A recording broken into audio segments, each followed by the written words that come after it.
G'day, gang. Hi, it's me again. Yeah, I know. It's cool. I'm pretty excited to be here. Thanks for clicking on the video. I don't know why y'all are doing that, but it means a lot, honestly. Right. Focus. I wanted to talk today about character competency. I think this is a really important topic, especially given how character competency is being currently displayed among 50% of the population in a lot of media, which I think is completely unjustified in certain characters. And I think that the reason that there's a lot of characters, I'm talking about women, definitely women, are becoming overly skilled in entertainment. It's done really poorly, I think, in general, making a character overly competent, because I think it has a message that's outside of the story. But I think the moment that you have a message that seems jarring and not cohesive with the story is the moment the story starts to fall apart. And if you can see the message, people don't want to buy it. So I think character competency is a really, really significantly important topic. But I think it's also very, very important for the setting and the character. And I think this is something that no writer should really sleep on. I think that they should definitely think about how the characters fit into the story, their place within the world, and should they have these competencies? Or is this something that's just an awkward kind of messaging thing? So in my political fantasy series, which is this one, bam, this one, these characters, they're all pretty intentionally competent because they're designed to be that way through family legacies. In fantasy, there's often this continuation from medieval society where a blacksmith's son will become the father of the next blacksmith, because that's family have these legacies and these family run businesses and secrets, because they weren't in the information age where you can just Google how to blacksmith and actually learn those skills yourself. So there were secrets that were told and taught throughout families. I liked that historical just basis. And I thought it would be really fun if I made my characters have even legacies within their blood because they're ants. So, I wanted to make them a little bit human, but not completely human, that they have like a lot more free will, like we do. So I wanted to take away a little bit of their free will and make them more, more family dependent. And that was really fun, like, to explore that in fantasy because of the pre-designed history behind the reasoning for those skills to stay in families. But it was also just a really fun fantasy element to throw in there. And it was really good to talk about the competencies of each character and their relevancy and the significance of those houses, which I think is, again, all of those are really fun fantasy elements, but it's dramatized because, it's a story. So it was really fun to do that. But I think we should be thinking about characters in general and how competent they are and how they're reflected.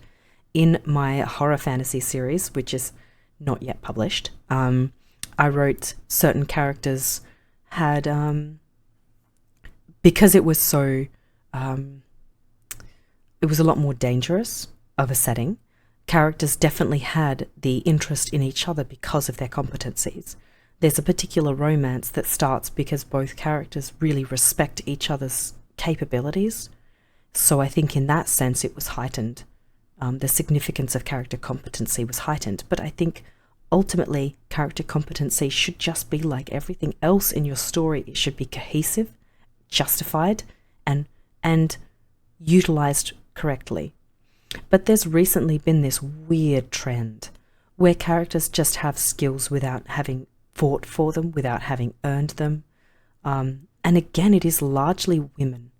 And, women tend to have more diverse skills than men. That's why you don't see many women. You'll see almost no women in pure math classes, because we do tend towards having more diverse interests.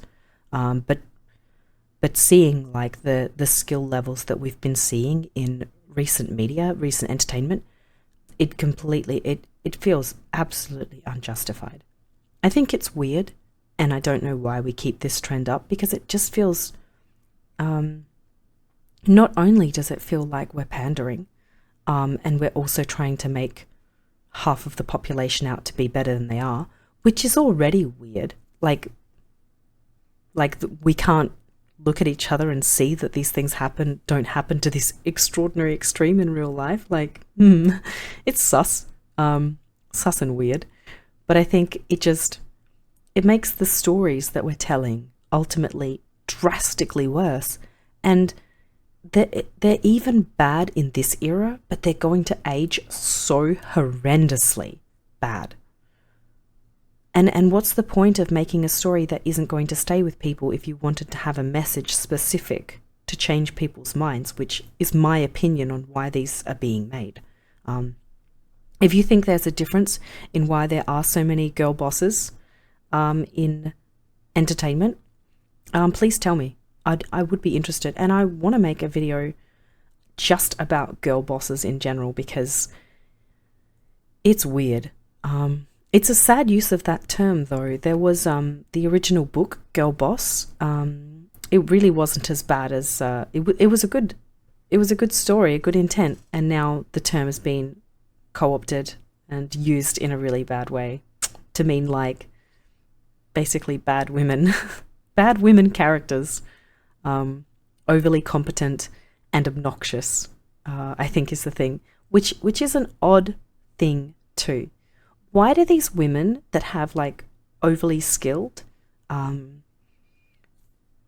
like excessive competency come with being socially awkward? Like, how does that happen? Because usually that if people have an amount of skills, it's because they've put the work in to have that.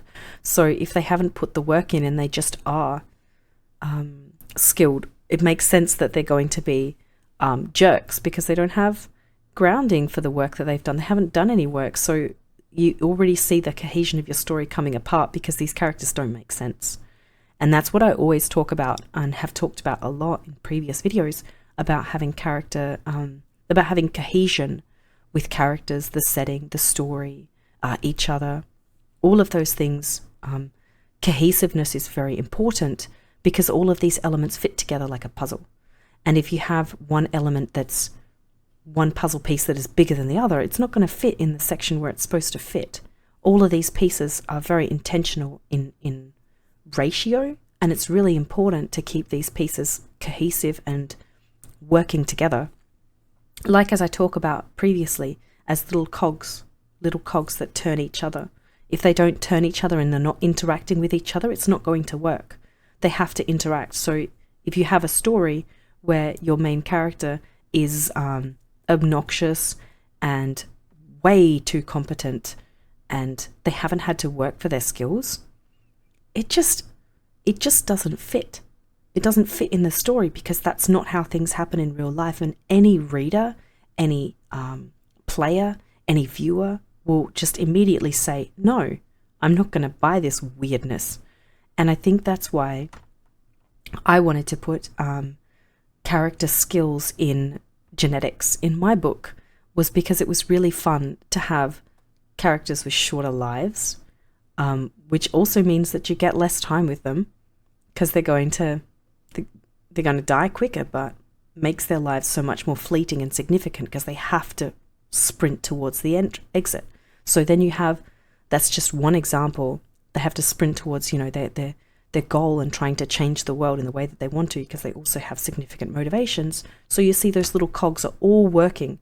Those pieces are all synergetic, because I have specifically designed these elements to work together. But when you have characters with skills for no reason, and you don't apply a reason, it doesn't work. You have to have justifications and reasons, and you have to have these pieces working together. But I think character competency is a really, really important part of telling a story. And I think historically, character competency has largely been male in terms of stories, just because how we were in history and how a woman's place in society was completely different than it is now.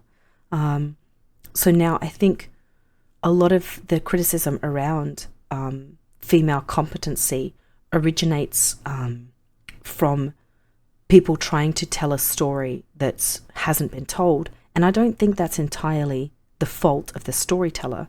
I think it ultimately comes down to history and the fact that we haven't had significant legacies of women in positions of power, for example.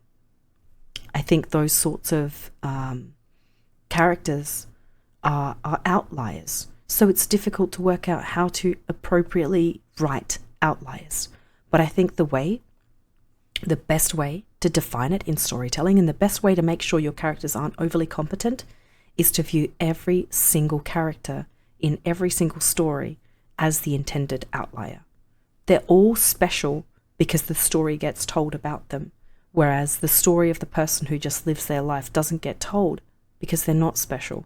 So I think if you see your characters as special already, you have a better mindset into not making your characters overly competent, and you just find out, okay, what are the skills that's appropriate for my character to know? How do I apply them? How do I make them part of their motivation? And a solid core of those characters. And I think that you can use that as a writer, but you can also use that as an enjoyer of any type of entertainment, in watching something and watching for something and seeing, okay, this character has appropriate competency and they're antisocial because they've spent too long on their skills, or they're very social because of the same reason. You have numerous reasons to make justified the way that you want to write your character, but just make it justified. Just, again, as I keep saying, if you turn one cog and nothing moves, you've done something wrong. And that's, I think, the best thing that you can do to evaluate entertainment, but to also write it. But yeah, very interested on people's thoughts and comments about competency in general, and particular trend about women being really competent without justification. It's unsettling for me personally, because I am one. But yeah, how do you all feel? Do you feel agitated or irritated as men when there are too many competent women? I would. If there were too many competent men, I would feel uncomfortable if their skills were unjustified. So very interested to hear what you'll think. Yeah, does gender play a factor in the way that you think that these characters should or should not be competent? Yeah, it's a really, really big topic in general.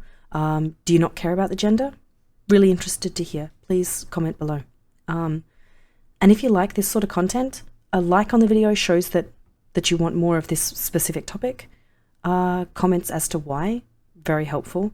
I really appreciate y'all, and I'll see you in the next one. Thanks, bye.